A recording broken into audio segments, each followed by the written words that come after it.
This morning, we're continuing to track the impacts of bird flu. Today, Illinois is now 2 days out from lifting a 30-day restriction on poultry exhibition and sale events designed to curb the spread of bird flu. Right now, it's a disease we've come to know far too well as it continues spreading in Iowa. News 8's Marshawn Gunn is here to talk about why bird flu keeps spreading and its impact on agriculture in Iowa. Marshawn. Thanks, Devin. So Dallas County, Iowa has now reported the 5th case of bird flu in Iowa just this year. This comes after 16 cases being reported in 2024. This bird flu outbreak began in 2022. Since then, all 50 states have reported infections with more than 100 million birds paying the price.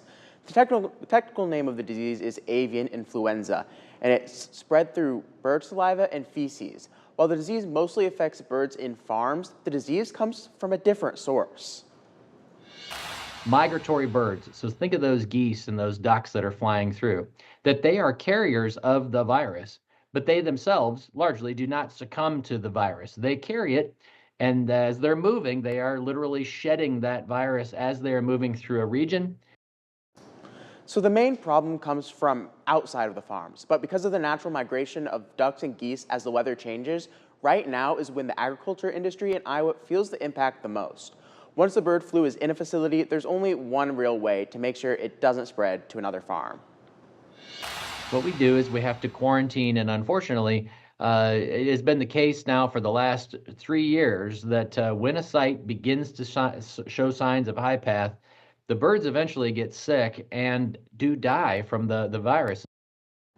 While farmers do get compensation from the Department of Agriculture to help clean and dispose of diseased birds, the financial hardship is still there. And with prices of eggs now rising at the store, it's unclear when the issue of bird flu will be resolved. Devin.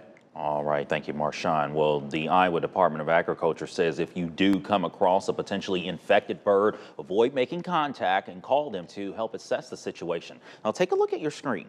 These are the numbers you can call to report any unusual findings in domestic poultry for both Iowa and Illinois.